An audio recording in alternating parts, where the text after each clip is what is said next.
Kata orang mengatakan, wah politisi kan janji melulu. Memang politisi itu jualan janji. Aslinya begitu ya? Iya, bukan politisi kalau bukan jualan janji. Yang tidak jualan janji ya tukang pom bensin, jualan minyak. Ya termasuk juga ini soal pendidikan kita. Ini problem besar pendidikan kita. Jadi kalau saya mengatakan, ya saya usul kepada Pak Prabowo, gantilah Menteri Pendidikannya.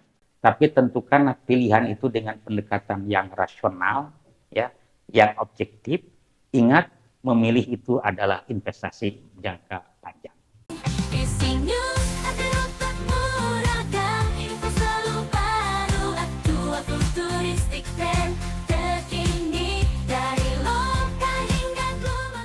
Bismillahirrahmanirrahim. Assalamualaikum warahmatullahi wabarakatuh. Waalaikumsalam warahmatullahi wabarakatuh. Berjumpa lagi sahabat Visi.News. Pada Visi Talk kali ini kembali bersama saya AFS Abdullah. Kita berbincang mengenai pilkada yang masih sangat menarik untuk kita kupas ya. Bukan masih sangat menarik, mungkin ini akan terus menjadi bahasan yang sangat menarik ya.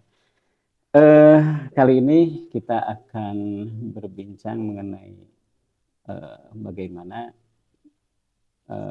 kondisi pilkada yang akan datang, termasuk kansnya ya. Kebetulan narasumber pada siang ini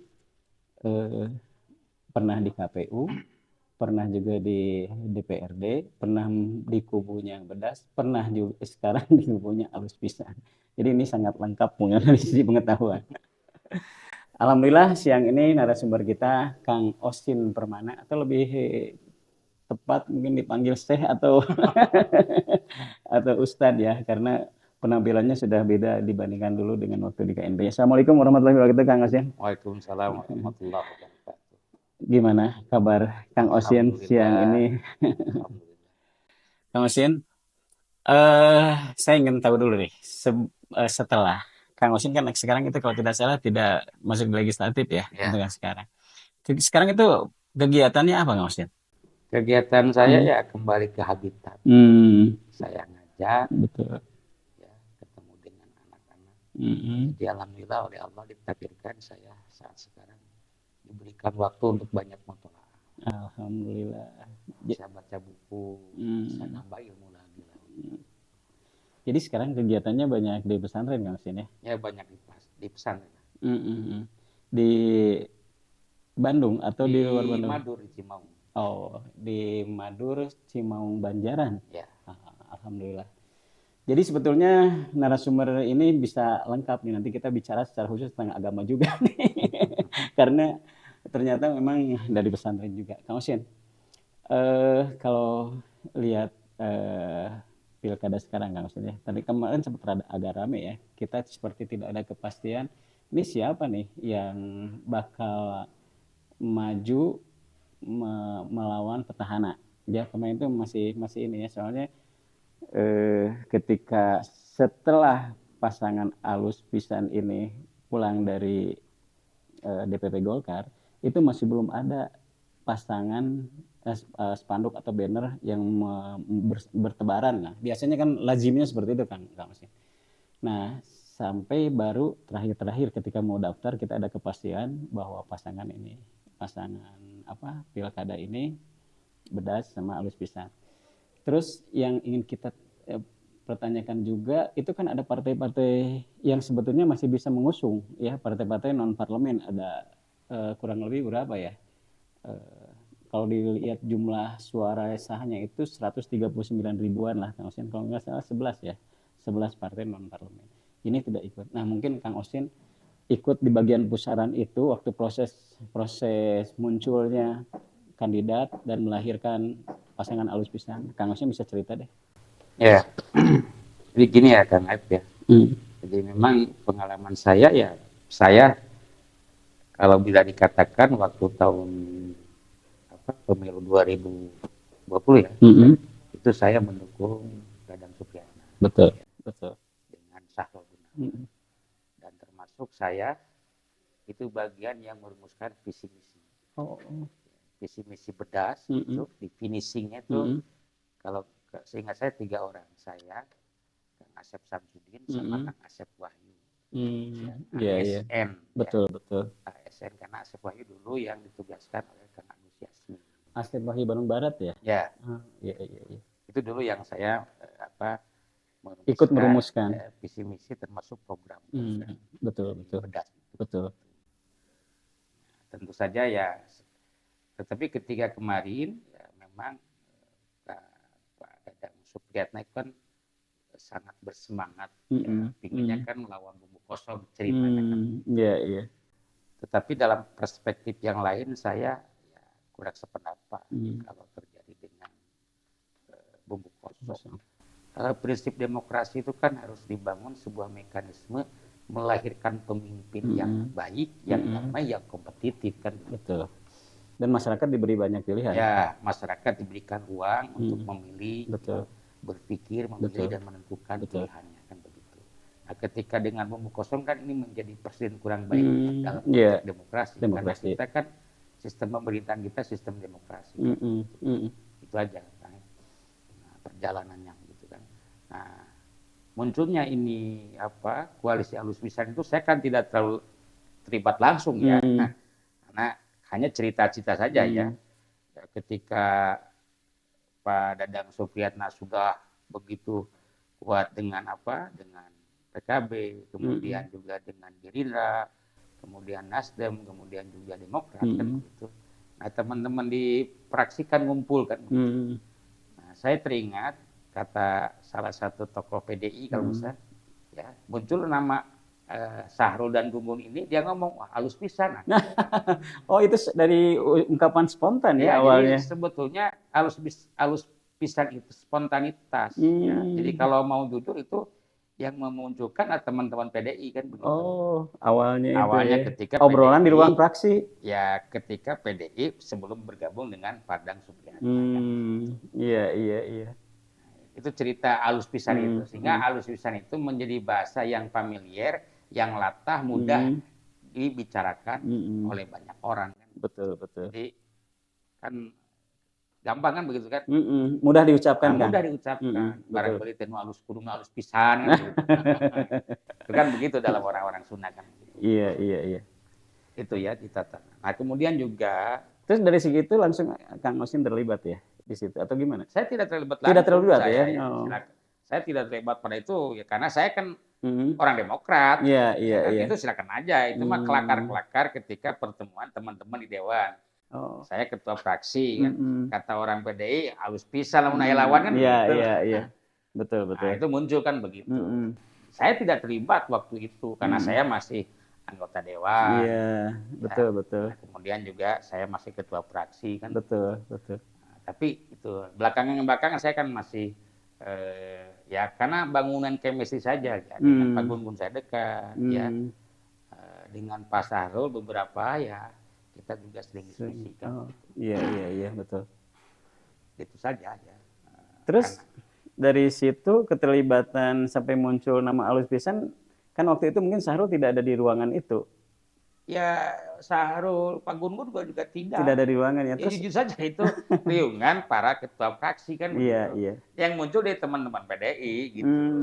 Bukan maksudnya nyampe ke pasangan Kang Sahrul sama Kang Gun-Gunnya gimana tuh itu sampai akhirnya itu dijadikan tagline kampanye mereka nanti. Oh iya, ya itu mah artinya bahwa para pimpinan partai politik setelah memilah dan memilih ini nama yang pas karena nama ini yang mudah pitching-nya bagus, latah untuk dibicarakan. Iya, iya. Dan ternyata bisa jadikan akronim lagi ya. Iya. Begitu. Iya, iya. Nah, Kang, itu yang kemarin sempat agak ramainya itu sebelum keluar putusan MK nomor 60 dan 70 Kang ya. Itu sempat kan wacananya itu mengarah ke sana tapi tiba-tiba terbuka. Nah, yang jadi pertanyaan masyarakat itu sebetulnya kan itu sempat bakal memunculkan 3 kandidat ya, 3 pasangan kandidat Kang ya. Akhirnya mengerucut seperti ini mungkin akan bisa cerita di balik layar itu seperti apa Kang?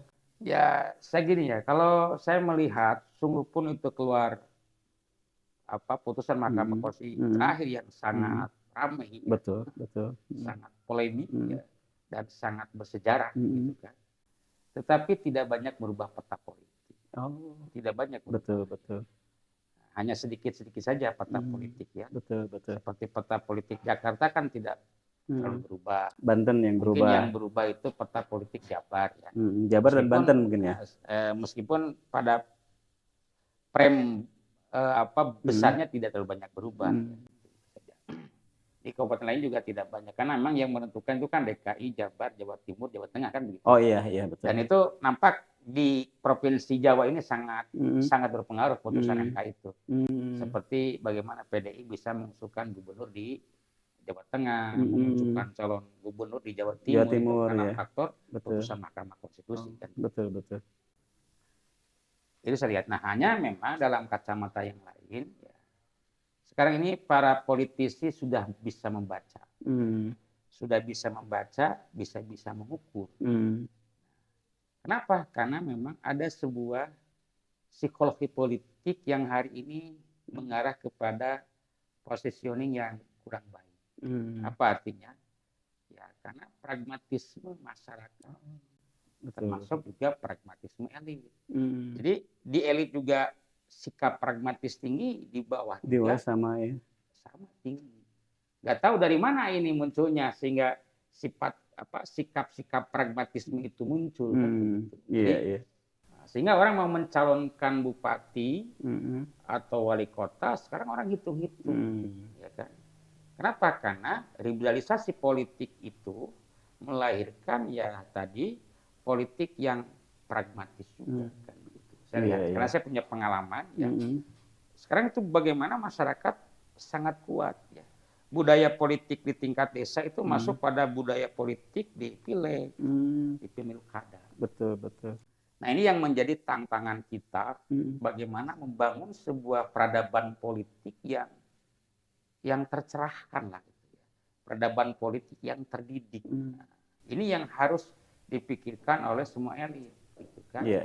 Tapi jangan sampai elit politik menurunkan, ya. Sehingga ikut-ikutan. Nah yang ini yang salah, yang keliru. Iya. Karena dalam catatan saya, ya, pemimpin itu kan gambaran rakyat. Ya.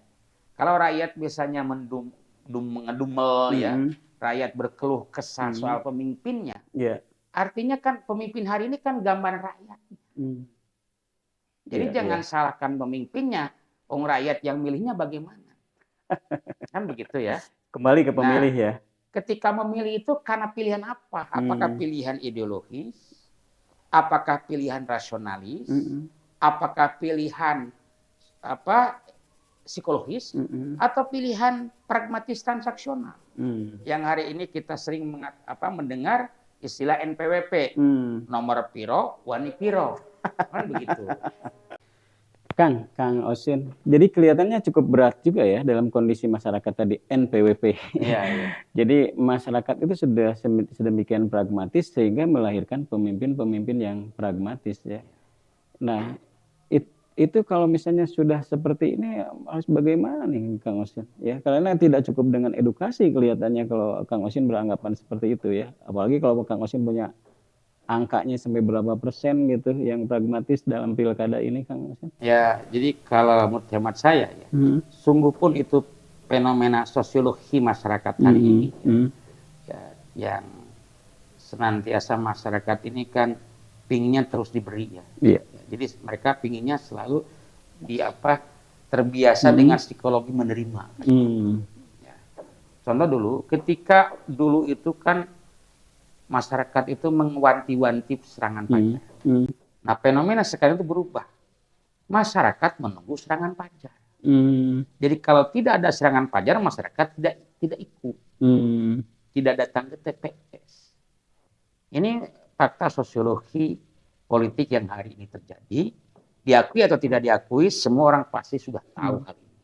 Sehingga orang mengatakan ya pemilu 2024 ini pemilu yang paling brutal. Karena bukan lagi politik gagasan, tapi politik yang sangat transaksional. Nah, pertanyaannya apakah ini akan berlaku dalam pemilu kada? Nah, tentu saja sifat-sifat perilaku ini juga menjadi sebuah barometer pemikiran untuk para politisi. Sehingga ketika terjun kepada kancah pilkada, orang akan hitung-hitungan. Ya. Hitung-hitungan pertama, ketika dia bukan kader, akan menghitung. Saya kalau harus didukung oleh partai A, kira-kira biaya berapa ya? Kan orang sudah paham sekarang hari ini. B1 Betul. KWK itu kan tidak ada yang gratis. Oh. Iya.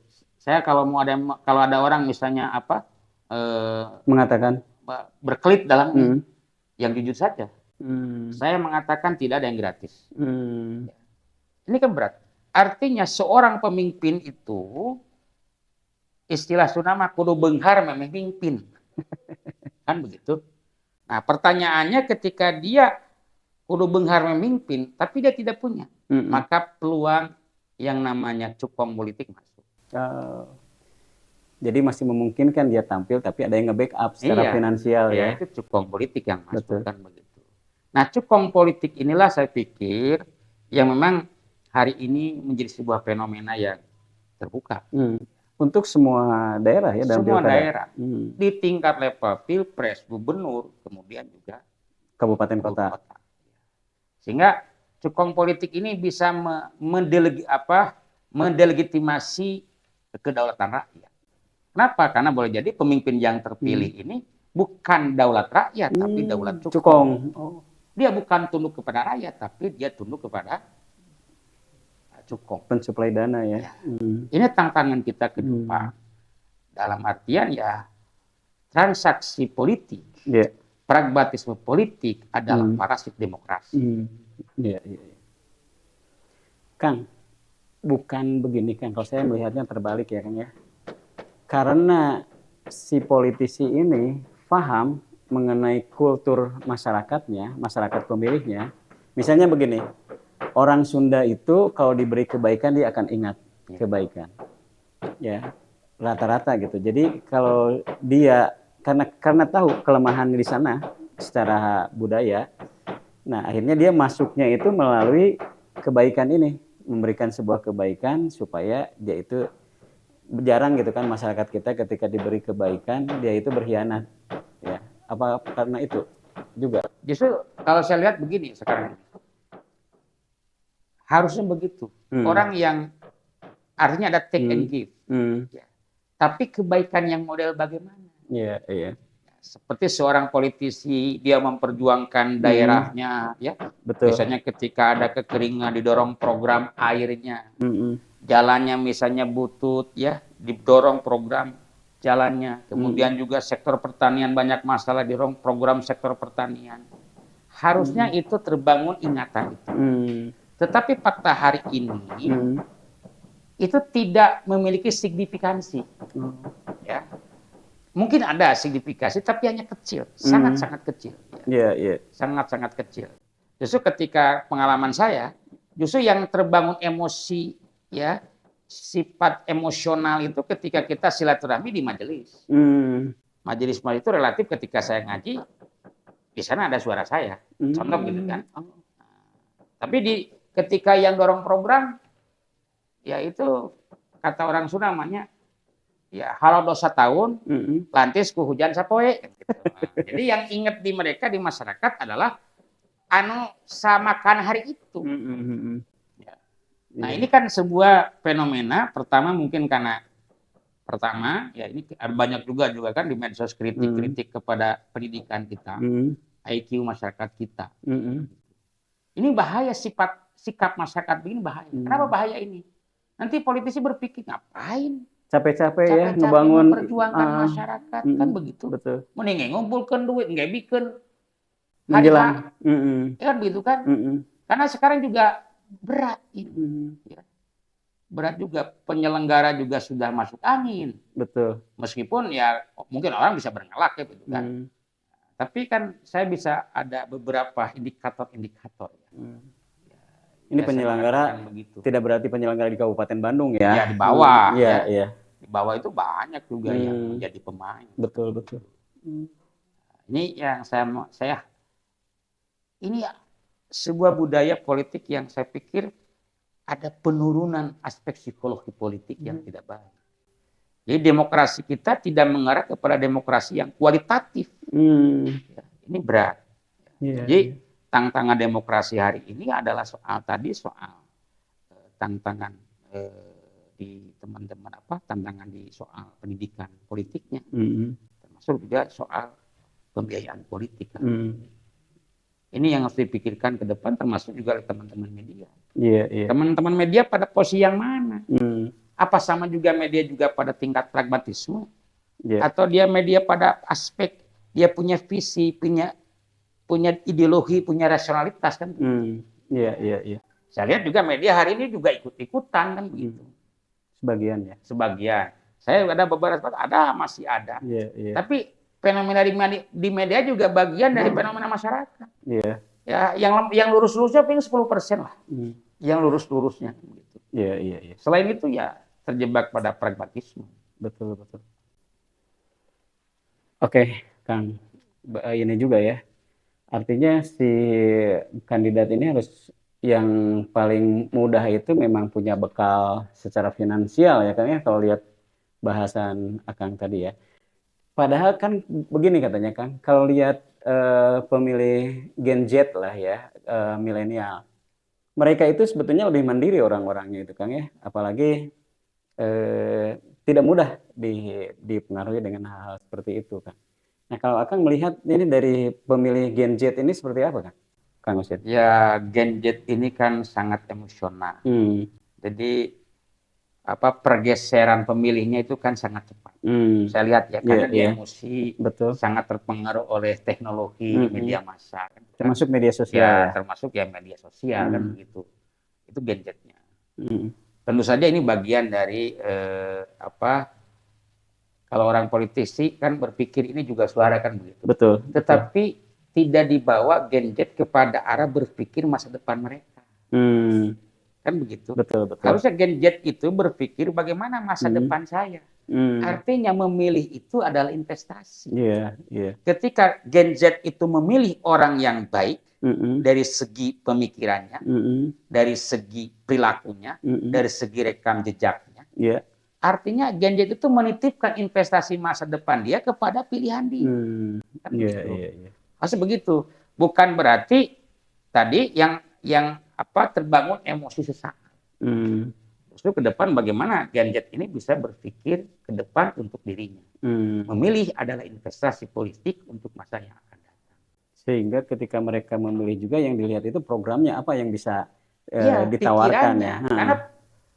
Karena kata orang mengatakan, wah politisi kan janji melulu. Memang politisi itu jualan janji. Aslinya begitu ya. Iya, bukan politisi kalau bukan jualan janji. Yang tidak jualan janji ya tukang pom bensin, jualan minyak. Ya nawarkan minyak, harga sih langsung. Ya politisi kan jualan janji. Tapi janji yang bagaimana? Janji yang betul-betul rasional, terukur, terarah. Kan begitu, bukan janji asal asbun. Kalau asbun orang bisa mengukur. Ya kan? Terrealisasi tidak. Dari mana anggarannya? Bagaimana implementasinya, orang bisa menimbang. Betul. Nah, itu butuhnya adalah soal budaya politik cerdas. Dan itu harus bagian yang disampaikan oleh semua elit politik. Iya. Nah, jadi kalau saya mengajak kepada teman-teman politik, sungguh pun masyarakat proses politik itu begitu, mari kita jangan sampai merendahkan diri kita kepada derajat yang rendah. Saya teringat dulu ketika saya baca buku di Khalil Gibran. Ada seorang yang mau memimpin sebuah daerah. Dia datang kampanye, ternyata masyarakatnya apa? Lagi asik joget, lagi mabuk. Ya, dia datang ke panggung. Maka oleh masyarakat, oleh hadirin waktu itu dikatakan ini dikatakanlah dia sebagai pecundang, wah pokoknya diejek-ejek. Ya kan? Nah, ketika dia turun, dia tanya si tim surveinya, ya konsultannya tanya, Bapak harus ikut mereka. Maka berikutnya dia datang, ikut mabuk, ikut gaya orang-orang di sana, maka kata Mas apa? Maka dia disebut pahlawan. Karena ikut melakukan seperti itu ya. Apakah kita mau seperti begitu? Iya. Jangan sampai karena jabatan kita harus mengorbankan masa depan yang akan kita dapat. Iya, iya, iya. Jadi itu yang saya pikirkan ya. Tapi kan kalau tidak melakukan itu lagi dia belum tentu jadi pemimpin kan? Ya, maksud saya pemimpin itu kan banyak, bukan hanya pada aspek politik. Yang hari ini memang patut kita untuk renungkan. Ya. Atau tadabur politik lah gitu ya. Ada apa kita ini dengan? Karena kalau ini dipelihara terus, ini akan mengarah kepada kehancuran negara bangsa. Kenapa? Karena negara bangsa akan dipilih oleh orang-orang yang punya duit. Terlepas orang itu pikirannya buruk, terlepas orang itu perilakunya kotor. Kata guru saya mengatakan, nugelogi bisa jadi pemimpin asal loba duit. Nah, ini kan begitu. Itu kata guru saya. Kan ngeri ini. Situasi ini sangat ngeri begitu. Nah, berkaca kepada konteks hari ini, tapi di sini juga saya melihat di medsos, ya di pemberitaan banyak keluhan-keluhan masyarakat. Ya, keluhan masyarakat soal ekonomi yang hari ini lagi tren kan, menurunnya kelas menengah. Iya, betul. Kemudian juga bagaimana ekonomi kita hanya dinikmati oleh segelintir orang. Padahal negara kita adalah negara yang sangat kaya dengan sumber daya alam, kan begitu kan? Betul. Tadi karena salah masyarakat, yang kuasanya bukan masyarakat, tapi cupong politik. Kang, punten ya, yang tadi kaitan dengan menurunnya kelas menengah. Bukankah dalam teori politik itu, ketika kelas menengahnya kuat, ya dia itu akan lebih mandiri, bisa mendorong masyarakat yang lebih mandiri ya, dengan kelas menengah yang kuat. Apakah ini juga bagian dari kepentingan pemerintah untuk sengaja memang mengurangi atau memperlemah kelas menengahnya ini kan? Ya, kalau saya lihat, ya tadi karena terjebak pada politik yang pragmatis, hari ini masyarakat dimomoi oleh program-program yang sifatnya pragmatis. Nah, ketika masyarakat dimomoi oleh program yang sifatnya pragmatis, maka akan terbiasa, telinga bobokan. Senangnya diberi, tidak mau memberi. Padahal kalau kita dalam agama Islam harus berpikir kita ingin memberi, maka Allah berikan fasilitas untuk memberikan begitu. Tapi hari ini kan masyarakat, ya kan kita lihat coba kalau mau survei jujur, ya, yang penerima PKH, yang menerima bansos, banyak mereka orang mampu. Sebetulnya sih. Sebetulnya, ya kan begitu. Nah, tapi tidak ada sebuah kesadaran bahwa saya sudah mampu. Harusnya tidak boleh menerima. Nah, kesadaran itu tidak muncul, ya kan? Justru ketika dia tercoret, dia marah, ya kan? Jadi ketika banyak bantuan dia mengaku miskin, ya kan? Ketika banyak yang memohon infak, zakat, sedekah, kan begitu, ngaku miskin gitu kan? Ini yang fenomena kita hari ini ya. Jadi masyarakat. Nah, ini perlu dipikirkan ke depan. Itu tidak ada kaitan dengan tingkat pendidikan kah? Yang seperti itu. Ya, termasuk juga ini soal pendidikan kita. Ini problem besar pendidikan kita. Jadi kalau saya mengatakan, ya saya usul kepada Pak Prabowo, gantilah Menteri Pendidikannya. Karena memang di dunia pendidikan itu syarat dengan banyak orang. Kenapa? Karena jutaan murid, jutaan orang tua. Kalau orang berpikir bisnis, ya duitin gede. Tapi pendidikan nggak bisa begitu, ya kan? Nggak bisa berpikir kuantitatif begitu saja. Bagaimana arah tujuan pendidikan yang sejatinya? Orang-orang pendidikan, orang yang belajar di pendidikan tahu apa sih pendidikan itu? Memanusiakan manusia. Ya kan tujuan utamanya. Tujuan utamanya memanusiakan manusia, ya kan begitu. Bukan menjadikan manusia jadi robot, bukan, kan? Menjadikan manusia sebagai manusia. Nah, sekarang fenomena bagaimana? Dari berbagai komponen pendidikan ya, mulai dari tujuan pendidikan, kurikulum, ya kan? Kemudian juga sarana dan prasarana, kemudian juga guru. Apa yang paling inti? Guru. Iya, betul. Bukan fisik. Betul. Guru. Betul. Justru benahi guru, nyamankan guru, ya kan? Supaya guru betul-betul berkhidmat untuk pendidikan. Untuk pendidikan. Bukan guru disibukkan dengan hal-hal yang sangat administratif. Yang non teknis ya, non teknis kependidikan ya. Dulu memang Saudara Nadim itu kan menggemburkan bagaimana RPP itu disimbolkan. Tapi sekarang faktanya guru memang sudah online, tapi guru disibukkan dengan tugas-tugas administratif, guru disibukkan di depan komputer, sehingga penanaman nilai-nilai kepada anak itu kurang. Ya kan? Ya kalau bagi saya kan 3 ya. Pertama apa? Taklim. Transfer ilmu kan begitu. Transfer knowledge. Ya. Transfer knowledge. Kemudian juga tarbiyah, transfer value. Kemudian apa? Ta'dib.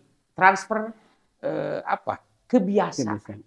Jadi bagaimana ilmunya itu tinggi, adabnya tinggi, amalnya juga tinggi. Semakin orang nambah ilmu, harusnya semakin berakhlak, semakin arif, semakin bijak, dan menghasilkan karya, menghasilkan amal yang baik. Yeah, bukan hanya karya. Betul. Kalau dalam konteks keilmuan Islam itu amal. Betul. Karena ilmu itu bukan hanya selesai di aspek sertifikasi, tapi puncaknya ilmu itu kan amal. Betul. Perbaikan amal. Betul. Kan gitu kan? Nah, ini yang saya lihat di dunia pendidikan kita. Nah, ini tantangan besar. Ini menarik, Kang. Tadi anggaplah itu makro politiknya seperti itu, Kang ya. Nah, kita sekarang bicara dalam konteks mikro ya, mikro kedaerahan kita lah, ya, Kabupaten Bandung, ya. Betul. Nah, kalau melihat kondisi-kondisi seperti itu, Kang, yang harus disiasati lah oleh pemimpin di daerah itu nanti harus seperti apa nih, Kang? Yang kalau dikatakan urgen 1, urgen 2, urgen 3 gitu, Kang ya. Seperti apa menurut Kang? Dari mulai pendidikan, kemudian tadi membentuk adab lah ya, dan yang lain-lain. Ya, kalau kata Hafol itu kan pemimpin terbaik, pemimpin yang mampu mewujudkan mimpi-mimpinya. Tapi mimpi seorang pemimpin, dalam hal ini calon bupati di Kabupaten Bandung itu kan harus betul-betul mimpi yang terukur. Memang problem Kabupaten Bandung banyak, ya kan? Dan tidak akan mungkin selesai dalam 5 tahun. 5 tahun. Tetapi saya berharap bisa menentukan titik prioritas. Yang prioritas itu berpengaruh kepada sektor-sektor yang lain. Yang lain ya, betul. Sektor yang lain. Ya. Jadi kalau saya ingat dulu ketika saya aktif di ISMI, Pak Habibie selalu menyampaikan, miskin itu ada 5, ya kan? Pertama, ya, miskin pangan, ya kan? Dia susah makan. Yang kedua, miskin papan, dia tidak punya perumahan. Kemudian juga miskin pendidikan, dia otomatis pendidikannya rendah. Kemudian juga daya saing juga rendah. Kemudian juga apa? Miskin kesehatan. Miskin kesehatan, otomatis pendidikannya rendah, daya saing juga rendah, otomatis akses kesehatan juga rendah. Tapi yang paling parah adalah miskin. Itu yang disampaikan oleh Pak Habibie dulu ketika saya aktif di ISMI. Kemiskinan struktural ya. Nah, ya Bu, itu istilah beliau ya. Ya, kalau dilihat dari kebutuhan dasar manusia, sebetulnya kepala daerah itu ya perhatikanlah kebutuhan dasar manusia. Tapi apa yang paling penting adalah ilmu. Ilmu itu terkait dengan apa? SDM. Maka perbaikan pendidikan yang harus baik. Ya. Kenapa? Kalau dalam istilah bahasa Arab itu kan al-ilmu ditambah al-jahlu sama dengan ijrom. Ya, bukan gini. Soalnya gini. Al-jahlu ditambah al-fakir sama dengan ijrom. Orang bodoh, miskin, maka kriminal. Kan begitu? Iya. Kriminalitas akan terjadi. Tapi ketika orang berilmu, sungguh pun takdirnya dia kurang mampu, maka akan qanaah. Tidak akan ada kriminalitas. Maka yang penting dibangun adalah SDM yang unggul. Tapi SDM yang unggul yang bagaimana? Ya.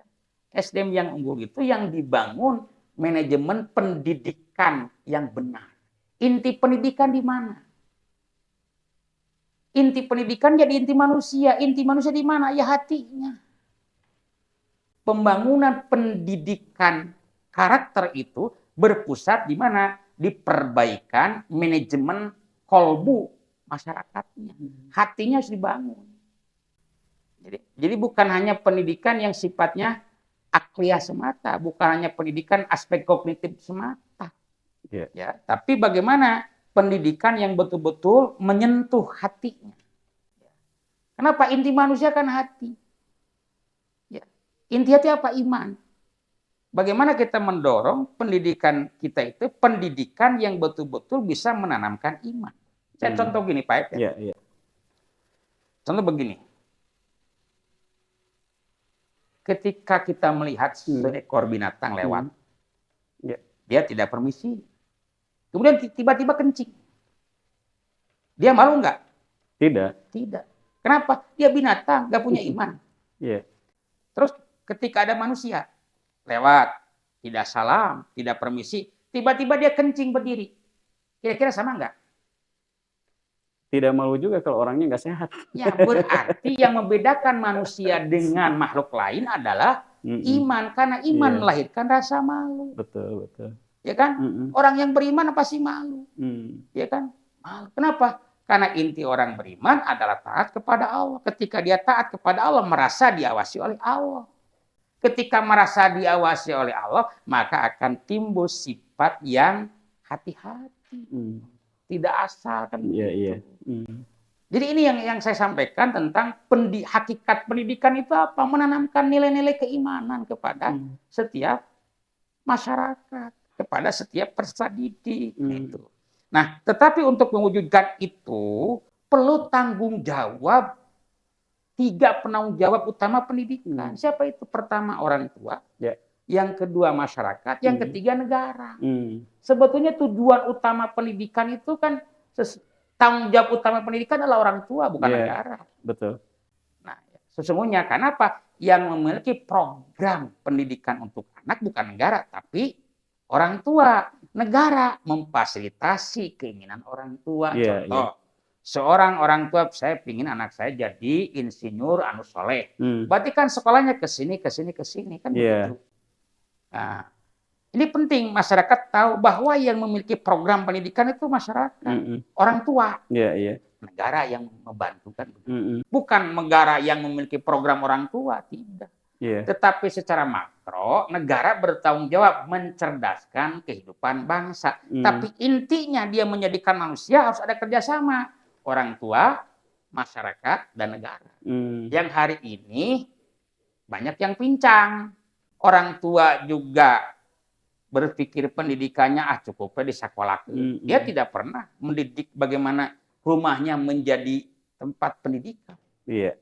Di samping juga dengan gaya kehidupan masyarakat yang berangkat pagi, datang malam. Interaksi dengan anak tidak ada. Ya.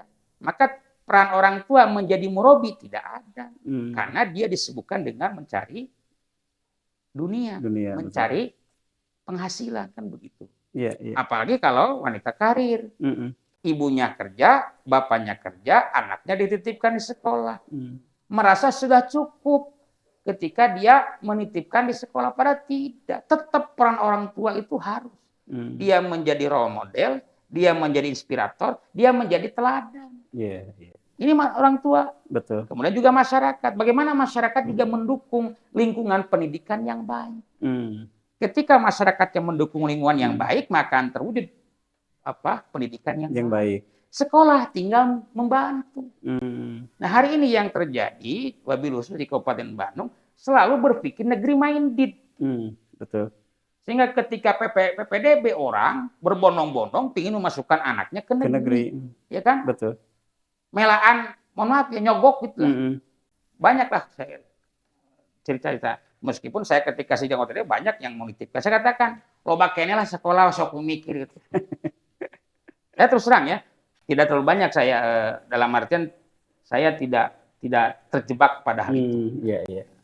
Kang, tadi masih ingin menggali sedikit tuh yang kaitan dengan hati, ya. Kan problemnya kelihatannya kalau dalam pandangan Kang Osin ini bagaimana si hati ini bisa terbangun menjadi lebih baik ya. Itu bukan berarti di Kabupaten Bandung ini pendidikan itu harus misalnya masuk pesantren dulu ya. Karena kan di kita itu kan sudah sering pendidikan karakter gitu ya, kalau misalnya masih ada keluhan-keluhan seperti itu. Nah, sementara tadi kalau Kang Osin bilang ya, untuk menjadikan seorang anak misalnya jadi seorang insinyur atau apa yang soleh, itu harus pendidikan secara tidak langsung rohaninya juga terdidik ya. Itu artinya gimana Kang? Apa selama ini yang sudah berjalan ada pendidikan karakter atau misalnya ada secara konkretnya ini anak itu harus disalurkan sebenarnya, karena kan orang tua juga jangan dianggap semua orang tua itu sempat berpikir seperti itu kan ya. Kadang-kadang ada orang tua juga tidak sempat berpikir untuk jadi udah we titipkan nih, kalau sudah dititipkan di masjid, titipkan ini itu sudah dianggap menjalani sebuah tangga pendidikan yang baik gitu kan. Ya, memang panjang nih berbicara pendidikan ya. Satu tema saja soal pendidikan panjang. Jadi karena saya kan pernah di Dewan Pendidikan. Ya, jadi gini Kang, jadi pendidikan itu ya. Jadi di kita itu guru-guru itu banyaknya mengajarkan ilmu, bukan mengajarkan amal.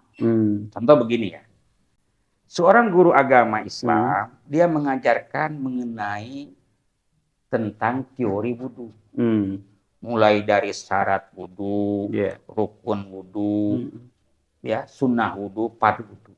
Pertanyaannya, ketika anak diajarkan gitu, dia wudhu tidak?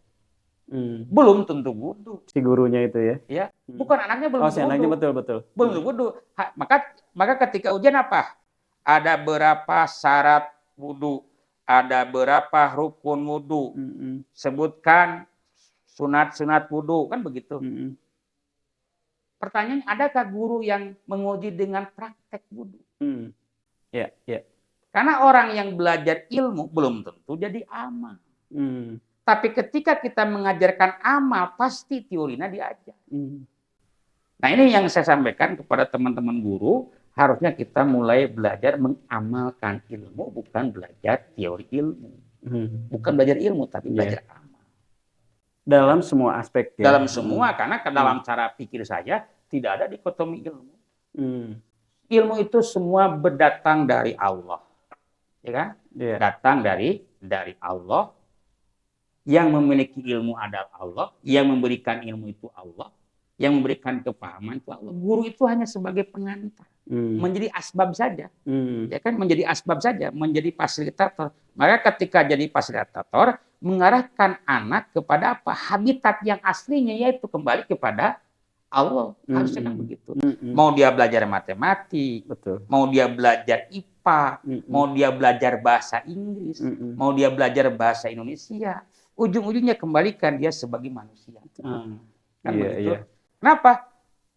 Banyak sekarang itu ada orang-orang Yahudi mempelajari hanya soal bersucinya wanita. Ya. Wanita yang haid, kenapa sih kalau wanita itu boleh dinikahi ketika sudah bersih? Ya, lama bersihnya apa? 3 kuru, itu 4 bulan. Kenapa? Dia meneliti itu, akhirnya dia apa? Taslim, menjadi orang mukmin. Iya. Kenapa? Artinya ketika dia belajar ilmu, ya, ilmu ayat-ayat kauniyah, alam semesta ini, maka dia bisa bertambah imannya. Kan begitu? Iya. Harusnya begitu. Nah, ini yang menjadi tantangan semua guru, kan begitu, semua guru. Cuma hari ini saya lihat guru-guru itu disibukkan dengan model. Model pembelajaran, disibukkan dengan buat video, disibukkan. Ya begitu. Bagaimana guru itu murid-murid diangkat, dimasukkan ke YouTube.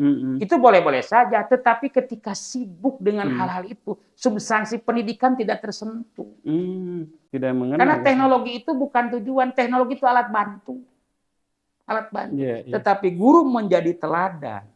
Guru menjadi pembimbing anak untuk beramal yang hari ini oleh kurikulum Merdeka belum terwujudkan. Karena dengan kurikulum Merdeka juga guru disibukkan dengan 24 jam berhadapan dengan komputer. Capek mereka. Ketika guru lama berhadapan dengan komputer, ketika dia datang ke kelas, membimbing anak yang lebih substantif, pikiran, tenaganya sudah lelah. Iya, iya, iya. Ini saya Jadi- gini Pak Kang Asep nih, saya pernah survei datang ke sebuah sekolah, di sekolah SMP, kemudian sekolah SD, satu kelas saya tanya. Iya, Saya tanya kepada anak-anak, coba siapa yang sholat subuh? Hmm. Dari 40 orang itu, yang angkat tangan itu tidak lebih dari 10.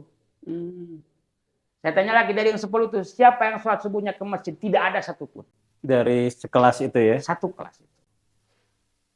Pertanyaannya, kalau saya guru PHI, malu saya. Hanya gugur kewajiban kalau begitu. Ya kan begitu. Itu bayangkan. Saya pernah tanya kepada kepala dinas. Pak Kadis, saya katakan, kalau ada anak yang tidak sholat, kalau anak tidak wudhu, tidak sholat, malu tidak? Ya kan? Seharusnya malu ya. Harus malu. Ini penting, maka saya dulu dorong program fasilitas di sekolah itu harus baik, airnya harus baik. Bukan hanya kelasnya yang mentereng, ketika kelas mentereng, tapi di depan masjid sekolah tidak ada air untuk wudhu. Di mana anak mau wudhu? Di mana anak mau sekolah? Mau sholat? Tidak. Tapi berpikirnya apa? Wah, ini kewenangan, ini kewenangan. Ini kewenangan PUTR, akhirnya anggar we. Cai di sekolah kiruh. Cai di sekolah hese. Padahal kalau kita pikir memfasilitasi orang untuk ibadah dapat pahala. Kan begitu. Memberikan kemudahan kepada orang adalah pahala. Harusnya kan begitu. Pejabat-pejabat itu maka harus didahulukan. Iya. So, silakan oleh Kang Aep dicek lapangan. Di mana sanitasi sekolah yang baik. Aya bangunan alus China eueuh. Aya China alus bagus kotor kan. Ini penting juga bagian dari pendidikan lingkungan. Nah, pendidikan lingkungan juga diamalkan di sekolah, diamalkan di rumah kan begitu. Ini penting juga. Itu disebut dengan belajar amal, bukan belajar ilmu. Iya. Maka kalau dalam kaidah bahasa Arab itu al ilmu bitta'allum wal fiqhu bitafaqquh. Ilmu itu didapat dengan cara belajar, kepahaman itu didapat dengan pengorbanan. Tidak akan paham kalau kita tidak melakukan amal. pengorbanan ya, betul. Ya kan begitu. Itu di soal pendidikan. Jadi tekanannya adalah pendidikan ini adalah membangun ruhani.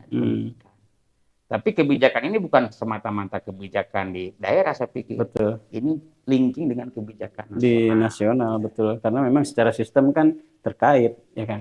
Ya kalau saya katakan jujur saja, ini Nadiem ini kurang cocok jadi menteri. Kan? Karena dia tidak mampu menyentuh ruh pendidikan. Ini bayangkan yang lebih parah apa coba kebijakan Nadiem itu? Dosen, guru dibikin sama seperti buruh pabrik, coba. Harus fingerprint, datang on time. Gajinya kalau kurang datangnya, wah kan itu kayak buruh pabrik. Iya. Ya kan itu. Celaka ini kalau dosen, guru kayak begitu. Karena pekerjaan guru bukan di sana. Atau mungkin karena banyak guru yang tidak disiplin juga mungkin kan? Nah, disiplinnya guru itu apa coba? Guru itu ketika saya mengajar, maka saya ada. Kan begitu? Artinya apa? Tanggung jawab guru yang substantif adalah membimbing, mengarahkan, mengaping siswa atau mahasiswa. Kan begitu. Iya. Bukan hanya kehadiran semata-mata. Contoh saya datang ke kampus, tidak ada jadwal, misalnya kan, cicing, oprek komputer, memang bagus ada kesempatan itu, tapi kalau semua terfasilitasi. Iya. Closing kan? Mobil ya kalimat terakhir yang mau disampaikan? Ya, saya berharap masyarakat ini bisa berpikir dengan rasional, arif, bijak, sungguh pun berbeda pilihan, tetapi dibangun rasa kebersamaan. Tapi tentukan pilihan itu dengan pendekatan yang rasional, ya, yang objektif. Ingat, memilih itu adalah investasi jangka panjang. Memilih pemimpin adalah menitipkan kita keluarga kita, dan anak cucu kita untuk ke depan. Itu saja. Terima kasih. Oke. Aduh, terima kasih sekali nih Kang Osin. Ini muatan obrolan hari ini, siang ini luar biasa nih. Banyak sudut-sudut pandang yang baru diekspor oleh Kang Osin ini. Baik, pemirsa Visi.News, untuk obrolan siang ini kita cukupkan sampai di sini. Tadi pesan yang terakhir Kang Osin itu supaya pilkada tetap menjaga kebersamaan. Terima kasih. Kita tutup dengan billahi taufik wal hidayah. Wassalamualaikum warahmatullahi wabarakatuh. Waalaikumsalam warahmatullahi Nuhun Kang Osin. wabarakatuh.